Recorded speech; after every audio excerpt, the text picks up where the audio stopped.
this is why I think so many new businesses fail. I mean, I don't know what the stat is today, you know, it changes, but people don't know what they don't know. They don't know what they're getting into. And then when they realize it, they're like, oh crap, this isn't for me.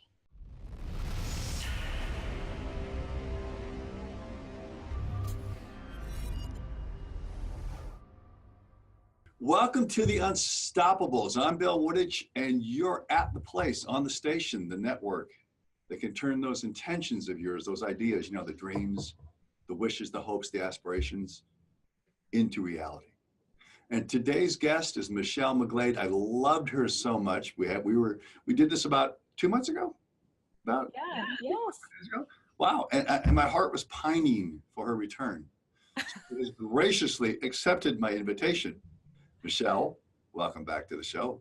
Thanks for having me, Bill. You know, I want to bring this right to we covered so much ground. I think we spent more time than any other guest. I spent more time with you, I think, than any other guest because you brought me right in. It was, I was enthralled with the message. You had a great message. Thank you. Great substance, and I love your style. Thank you. I want to talk to you about some of the things we talked about in January. But the first thing we want to start with is, what do you do? And why should I listen to you? Well, what I do is I help practitioners in the wellness industry get clients and make money. Okay, keep it real simple. Why do you want to listen to me? Because I've been in your shoes. You know, I'm not just like a coach hanging out online selling a program because I sold 6 figures in 6 months doing one trick pony sort of stuff. I've actually, I've taken the leaps. I've grieved the dream. I've had a couple of clinics, I've run online businesses, and I've had the high highs and the low lows. So, you know, that pain often provides the way. Yes. You have to learn, and it's the residue of experience that we call learning, if we apply it. So you were actually, and this is something that I embrace, and I actually abhor those people who come out and tell you what to do or suggest you do something, but they ain't done it. Yeah. You know, I like, you have credibility. Thank you. We talked last time about credibility and being something that's, I look at you and I listen to your story and I infer you have it. But then your satisfied client base tells me, hey, you got it, you have it. You got a lot of followers. So, you know, I think credibility is the key thing. And I also want to ask you this because you are an entrepreneur who coaches entrepreneurs. Michelle, what do you think the distinction is between an entrepreneur and a business person? Yeah, that's such a good, this is a really good conversation to have because when I first started, like my first business, I would use the word entrepreneur, but now looking back, I see that I was really just a business owner. So I believe at this stage, and I still feel kind of like a young entrepreneur, but I feel that the difference is, is starting and owning and operating one business versus doing it over and over and over again for yourself or for other people. Do you agree? I do agree. And I think, you know, I also think this too. I think that as an entrepreneur, and I've been asked this question, that's why I thought you'd have a fun time with it. Yeah. Is that I look at it as I don't have a net. But sometimes as a business owner, you know, you have a net, you have a bailout, you have a way out, you're not totally invested. But the entrepreneurial spirit is you're responsible for putting food on your table. You're responsible for making it work. And I think if you have a backup plan, and I'll argue this with a number of entrepreneurs, if you have a backup plan B, that soon becomes your plan. It soon becomes A. So I think it's no net, and I think you have to be responsible for putting food on your table. You have no other option. I think, and you nailed it for me anyways. That's how I feel inside, because it's a difference between saying, well, if this doesn't work, I can always go back to this. And now I don't even think like that. I'm like, there's nothing else for me. I'll just start a different business. I'll just pivot. I'll just try something else. Yeah. I'll just go work for one of my entrepreneur friends for a while, you know? You know, Michelle, and so much of what we talk about with the entrepreneurial spirit is a mindset. Yeah. It's a mindset. It's the entrepreneurial mindset that really is the key and critical, because the people that come into my company for mentorship will tell me they want it. without knowing what it is. Yeah. Well, tell me they're willing to do whatever it takes without knowing what it takes. But that mindset of I'm totally invested, I've crossed the Rubicon, there is no way back. That's the mindset of an entrepreneur, and finding a way and making a way and not going back. So we share similar thoughts. I knew there was a reason that I liked you. That's just one of the many. Okay, Yeah. so we're going to start there. But where do you think a lot of entrepreneurs get stuck when they're throwing stuff against the wall? What do you think that happens? Why do you think that is? You know, I think at every stage, I've been talking about this a lot actually, and I think at every stage, at every level, it's similar. It's similar. So it's either a fear of failure or a fear of success, which is really, really common, or you're just not committed. You're not fully committed. And I think that shows up whether you're new, you know, you're starting your second business, you're starting your third or your fourth, trying to get to, you know, 6 figures, multi 6 figures, 7, 8 figures. I think it's all the same because, hey, if you've been doing this a while, it's still pretty damn scary to say, well, I was really successful at this last venture. Now, what if I put myself out there and this fails? You know, I've definitely gone through that. Well, that's a huge point. There's three main points that are applicable to any business or any burgeoning entrepreneur. Yeah. Fear of failure, the fear of success, which is often the imposter syndrome. I don't think I'm good enough. Yeah. You know, or you lack commitment. Commitment. I see that a lot. No, 3 great points. And if we don't find a way to learn from failure by first moving through our dominant fears, we're always going to be stuck in that level of mediocrity that is something that we're trying to escape. And I think for the entrepreneur, I don't want to speak for you, but for me, there was a light inside. It was inspiration. It wasn't just motivation. So motivation was, to me, it was money, cars, house, and that's great. But that has a goal line to it. You get the cars, you get the house, you get the money, and then what? So for me, the entrepreneurial spirit is born of inspiration, born from purpose, born of that, sounds sappy, making a difference and actually seeing that happen for other people. As it happens for others, it happens for me, kind of a secondary role. So I'm in it with what you're saying. And lack of commitment will pull people back. So they're I wanted to do, I want to try, but what they really are is posers and they're dabblers, they're dilettantes. They're not really fully committed, which it takes commitment, moving through fear, and not being afraid of success, right? Yeah, yeah. Are we And talking? that tiptoeing, you can see people get on that hamster wheel for years. Yep. Oh, yeah. Okay. So let's go here. Okay. I think, not feel, I think it would be a good idea to be an entrepreneur. I think, and I feel that I could be okay at it. So I'm starting to go across that rope. How do you coach me to come on, or you know what, you ain't ready yet? What would you tell me? You know, are you ready to sell your farm? Are you in or out? That's it. That's how I'd coach you, Bill, because this isn't like we were just there. You can't tiptoe at this. This can't be a maybe. Love it. Yeah.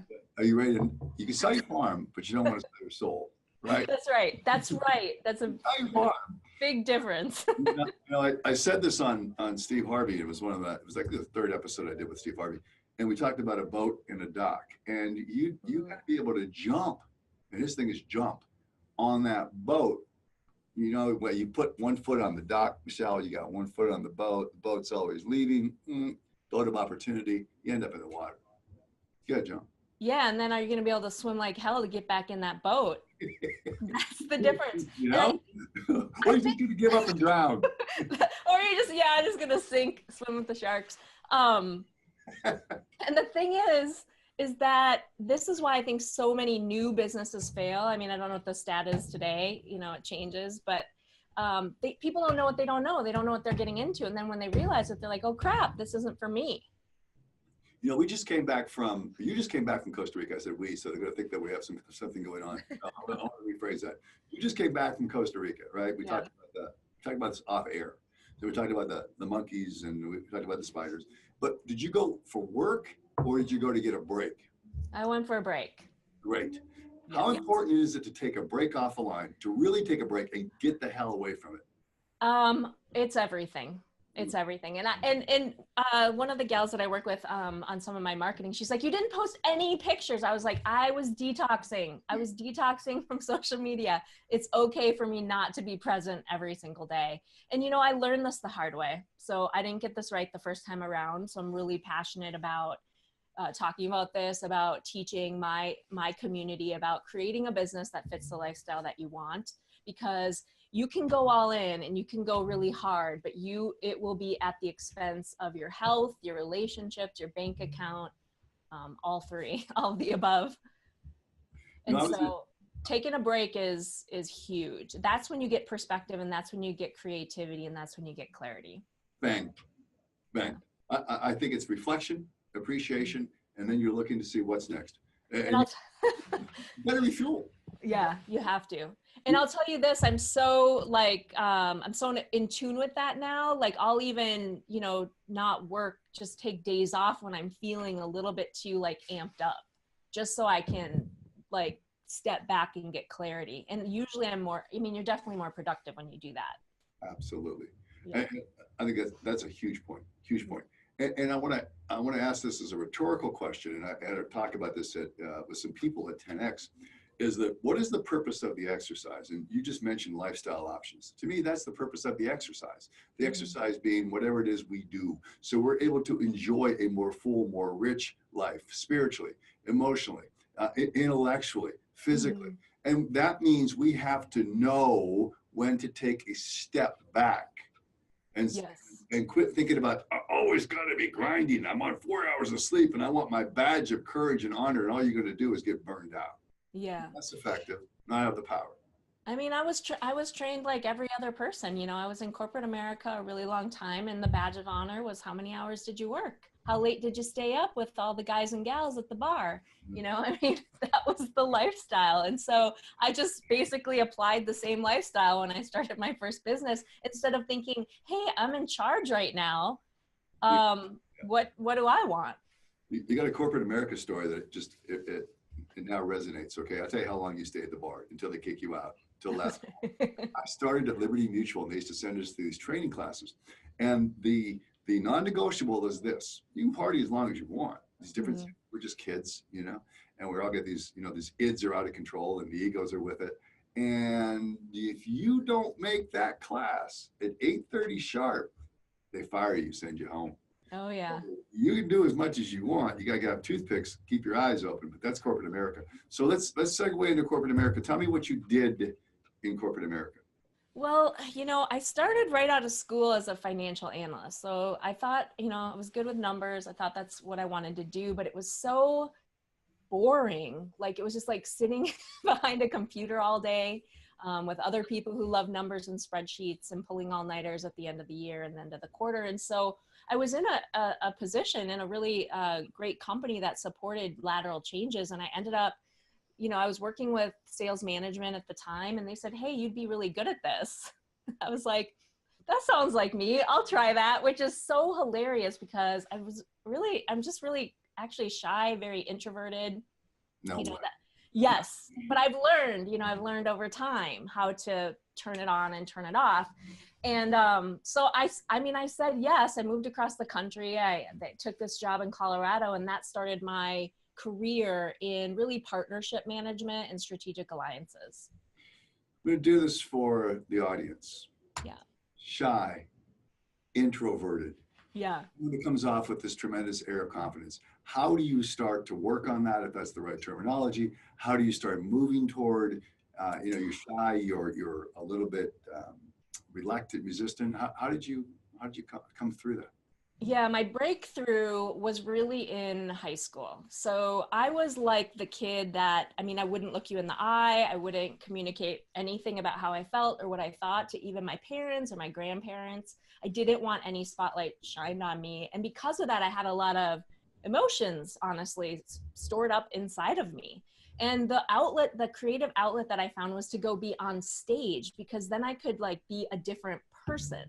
So I was in theater, I was in music, I was in speech, believe it or not, competitive speech. So every time I would go on stage, that's when I could flip it. And I learned through that to be, I just got more confident in myself. through Some that. people would call that facing your biggest fear head on. Yeah. I mean, definitely there's something about my life is about expression and about communication. There's just no doubt about it, because that's when I'm at my best, you know? But if Well, you meet me, like I'm very personable. If you ask me questions, I'll answer, but I still don't like it all on me. well, I do.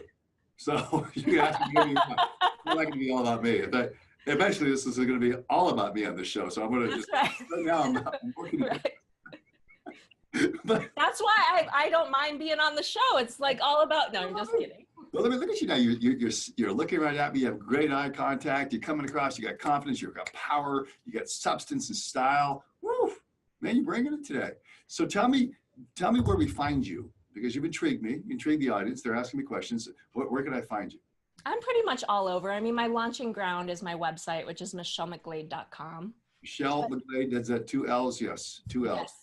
MichelleMcGlade.com. So Yes. in that website, what will I find? You will find the launching pad for my podcast. You'll find a launching pad Name of your for podcast. Making the Maven. Making the Maven. Yes. Oh, the Maven. Tell people what a Maven is. A Maven is an expert. You know, a Maven is an expert, and I work with experts in the wellness community, but who are not experts in business. So. I think mine's going to be called Making the Maverick. Ooh, yeah, that's good. I love the alliteration. So, I love alliteration, and I love M's because Michelle McGlade, so it's kind of a... how about, I was just making the muse, but that you really don't make them, you find them. But yeah. I'm going to digress forever. So you talk about scaling your business. So tell me what you mean by scaling your business and how you do it. You know, I don't know if I know this. No.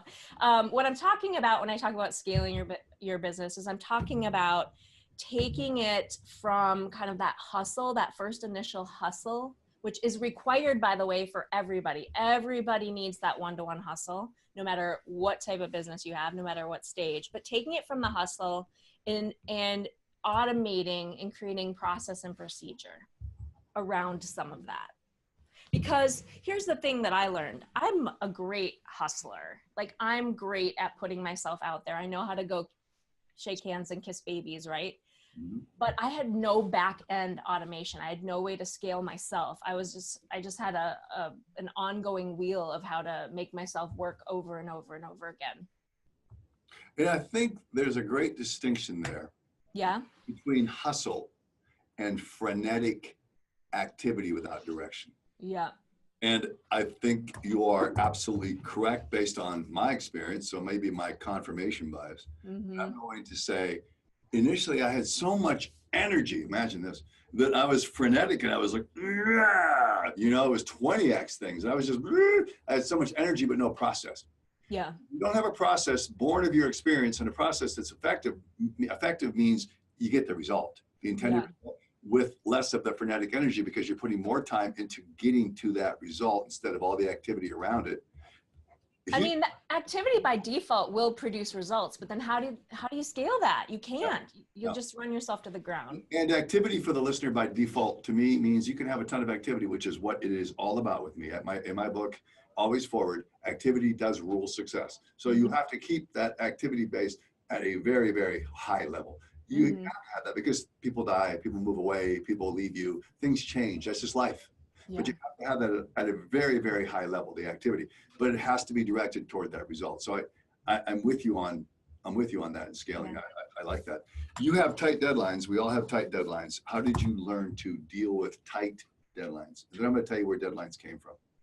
How do I learn to deal with tight deadlines? You know, I'm a little bit of a pressure player. So but I'm not an all-nighter sort of gal. So, but I'm a pressure player, but I'm not going to wait till 5 p.m. and then pull an all-nighter, if that makes sense. So how do I deal with tight deadlines?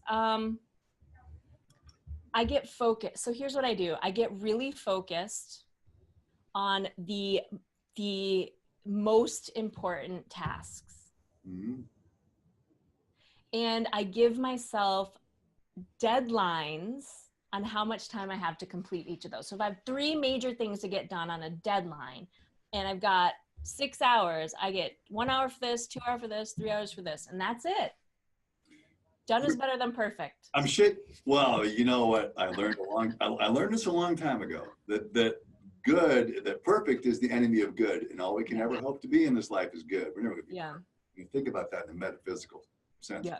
But I was shaking my head because, see, I'm one that I can't make faux deadlines. I got to have the real one, right? Yeah. And I'm a pressure player. So I'll bring that down to an all-nighter to make it happen. I'm always going to, I know that's antithetical to how it should be in terms of preparation, but that's just how I'm wired. So I like the pressure. I like to be on the point. But you know, the word deadline came from the Civil War at Andersonville Prison, and the reporters would come and they'd see this line around this prison, and there were guards on top.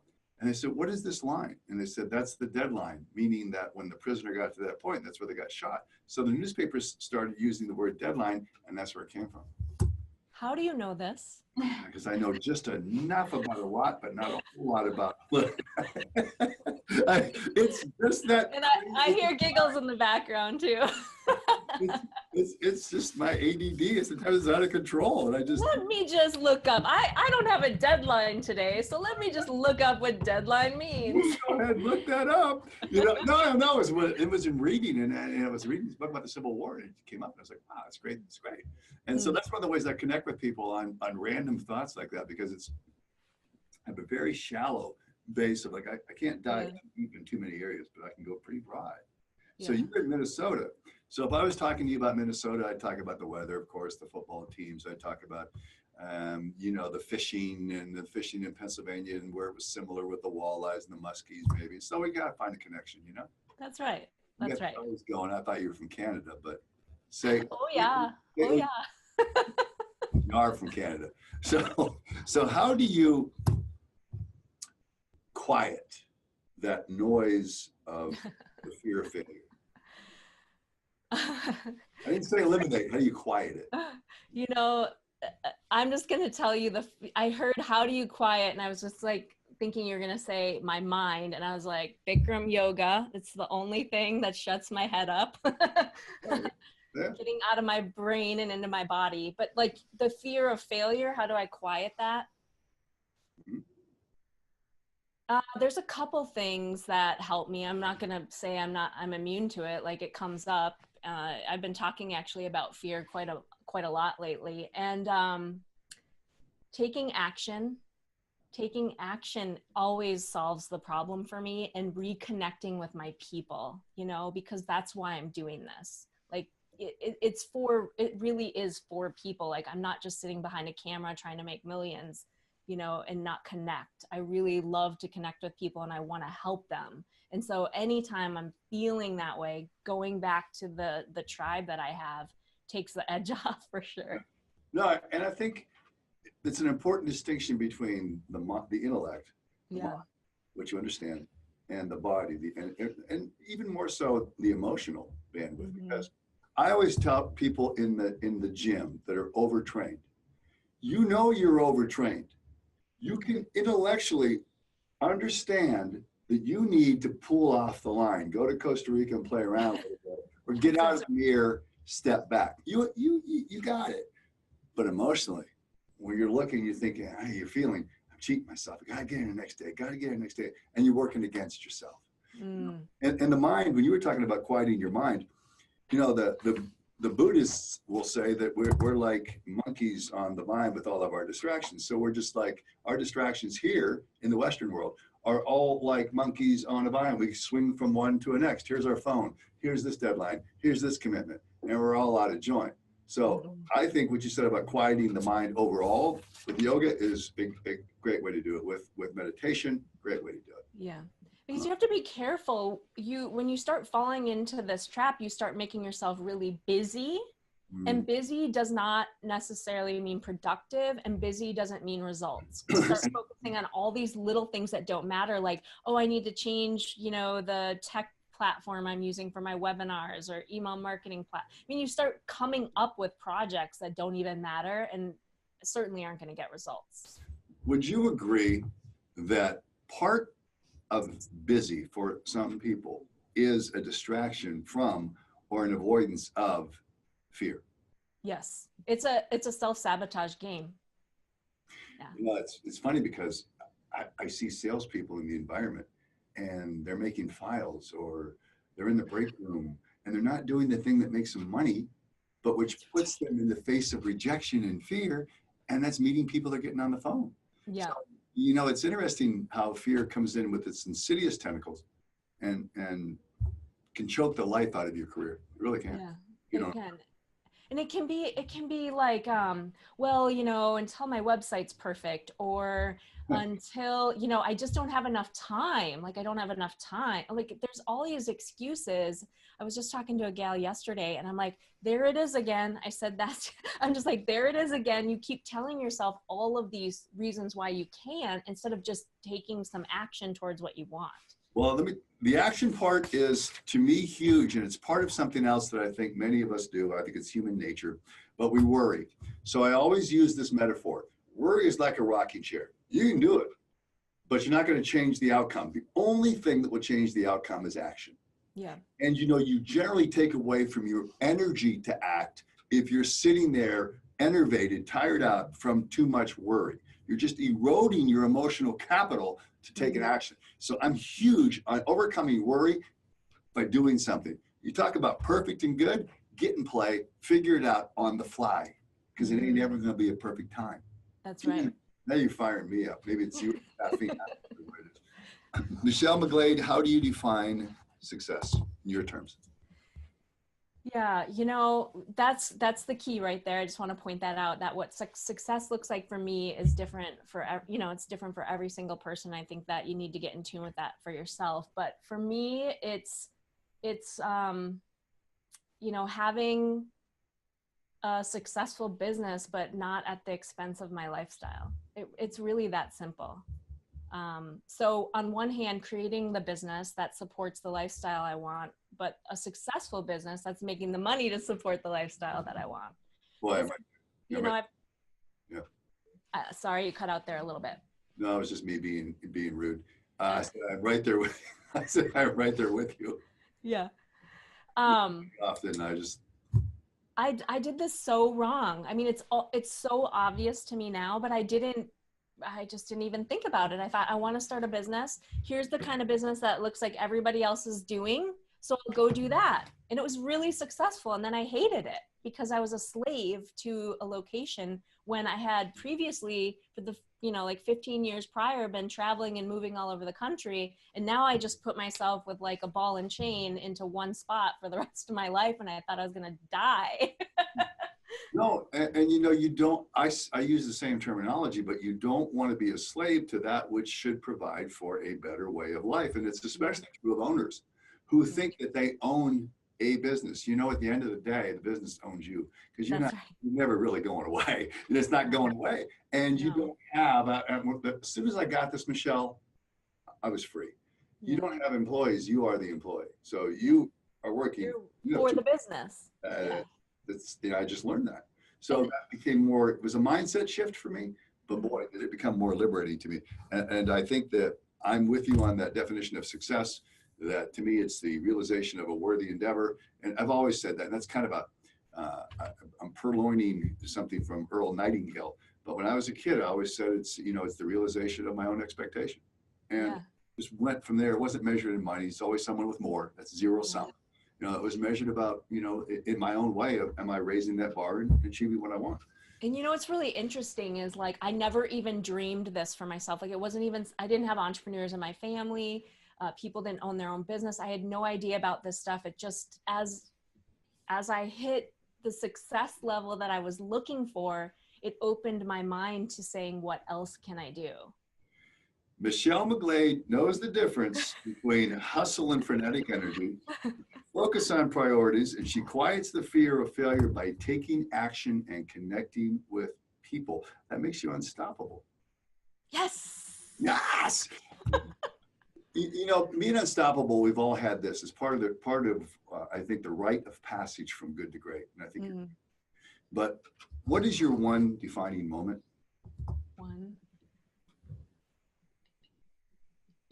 I think last time we talked about one of my big moments that really sparked my passion for the wellness industry. But I'll tell you a different story, which I think now is like so much more defining for me as an entrepreneur, because I would never be here without it, which is I was feeling all these things inside of me, like I don't love my business. And I kept trying, like, hiring staff and taking time off. And it was just this constant tug of war. And I wasn't willing to, let that business baby go. I was trying to make it work so hard, but deep inside, I wanted something more. And I knew that if I could do that, I could do something really big, like even bigger than I imagined.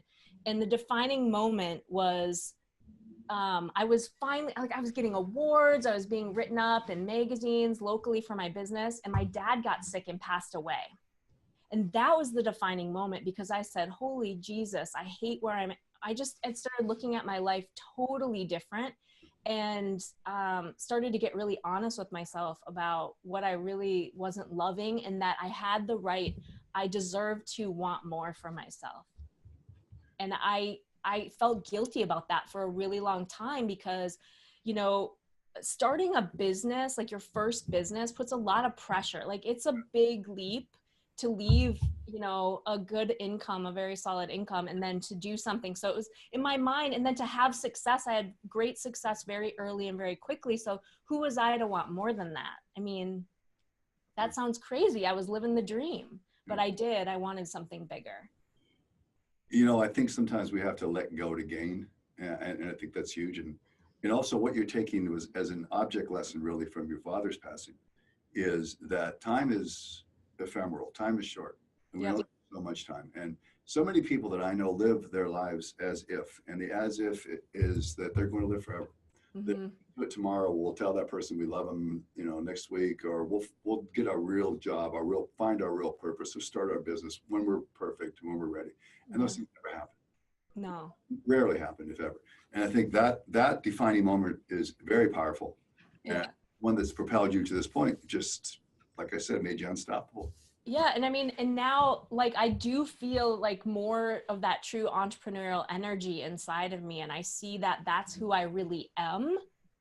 But I didn't know that at the time. So that was like a huge moment in my, like, maybe entrepreneurial journey, and the direction where my life is now, and where it's going. And, one other thing I wanted to say after you made those comments, which I would love to inspire everybody, is like, I'm not special. Like, nobody handed me $1 million. I didn't come from, like I said, an entrepreneurial family. Actually, my parents, had me in high school. So I had very meager, difficult beginning. And if I can do this, with all the life challenges I've had with my health and losing a parent and all kinds of other things, you can too. I mean, it's just making the decision, just deciding that this is where you will start taking your life, and take small concerted steps to get there, because those small steps over time produce dramatic results. That's how I'm living in Vermont, running a virtual business. If somebody told me,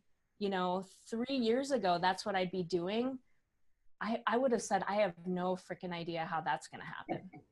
There's 2 words I wrote down. I'm listening to you. There's 2 words that I wrote down that I think embody the great ones on this show. One is resilience, because you have absolute resilience. And the other, and I think that's crucial if we're ever going to go forward. And the other one is you are in alignment with your emotional field, and what you want to do to feel that emotional field is nourished by what you're doing to earn a living, to make a living, to make a way. So those are my 2 words for you, is resilient and alignment. I'll try to make it into an acronym, because I know we love acronyms, but I'll try to make that into something that's, have fun with it. And some alliteration. Yeah, alliteration. I'm working on it. Maybe, we'll see what we can do with that. Paint something for me, because I'm looking at your background. I see that it's the same as my cup. Almost on my jacket. We didn't plan this, did we? So paint the ideal client for you. So the ideal client for me is, a wellness practitioner. I don't discriminate. Like, I love working with, like, naturopaths and massage therapists and chiropractors and all that, but there they're a high achiever. They have a big vision for themselves and they're ready to take action and ready to invest in themselves, but they just don't know how. They don't know what the first steps to take are. And but they're ready and willing to be open-minded and to jump into the boat, Bill. They're ready to jump into the boat. You know, your business is germane to any location, but I know, and I have personal friends who are trainers who would love to scale their business, have no clue how to do it. And there's a tremendous opportunity, I think, in Southern California. Because there are people that they want to, but they don't know how to. So I think what you have is vital and it's extremely valuable for a great industry that serves a great purpose. Yeah, thank you. Don't say a city, okay? I'm gonna give you that one. What's next for you? So we're always talking about always forward, moving next, raising the bar. What's the next level for you? I wanna be on stages. I want to speak to audiences, you know, that's where I started. Yeah. And that's where I want to end up for sure. So have you done any speaking? Like not high school, but now really in front of an audience? Yeah, no, I mean, in my corporate career I did, and I've done a couple, you know, smaller events for entrepreneurial friends, but I haven't really gone for it. You know, I haven't really like went for the big stages. You got to go for it. Oh yeah, that's what's next. I mean, I wanted to create, I'm very, like, I'm not a slap something together sort of gal. Like all last year, you know, I really took, you know, my intellectual capital. I've coached hundreds and hundreds of people, and I worked through that content over and over with one person at a time, then small groups at a time, because I was very interested in high integrity, wanting to create something that I know would work and that was really awesome, and that is exactly what practitioners needed. And so I've just taken the time I need to do that, you know, and tried it a lot of different ways. And that's like, you know, that's phase one, to get something that it's not just a product of here's how I made 6 figures in 6 months, but really a full program that helps people get results. And that's what I've been doing. And now that I have that, you know, tightening up, now I'm ready to go to the next thing. Well, I would encourage you to do it the way you talked about, with small steps. That's the Ethiopian proverb of elephant. You know, it's just one bite at a time. Yeah. Let me come back again, because where can we find you? I'm interested. I want to learn more about you. Where do we find you? Yep. You can come to my website. It's the launching ground. It's MichelleMcGlade.com. And you're going to find everything. You're going to find information about my programs. You're going to find information about my podcast. And that's it. You can read a little bit about me and my story. Story is crucial. You know, it's the Joseph Campbell hero's journey you're going to do. That's right. This whole thing from high school, being shy, being kind of diffident, and here we are moving our way to, you freed yourself from the manacles of corporate America, although you're going to be talking to corporate America at some point. And you did this. You got to be careful. That's a balancing act. You know this already. Yeah. If you could write a paragraph about what you've learned, one paragraph, you only get one paragraph, all right? Oh my God. You need a book, but it doesn't mean it's going to be any more than one sentence of value. But if you could write one paragraph about what you've learned from your experience, and you're no longer on this earth, and I want you to stay here, you know, as long as possible, but you're no longer here. You want others to read and learn from that one paragraph. What would you put in that paragraph? Take care of your body. Anything's possible. Follow your dreams. I mean, that believe in yourself, and find people around you who believe in you. There you go. That's what comes to mind. There you go. That's like, you know, every day we are writing our story, and you want to make it a story that others will read from, learn from, and grow from. And, you know, you have to pick up the pen and you have to do it in bold strokes like you, Michelle McGlade, because you are definitely unstoppable. Stay on, because I want to play with you a little bit, okay? As soon as I cut off the live feed, because you've been fantastic. I could talk to you for a long time, by the way.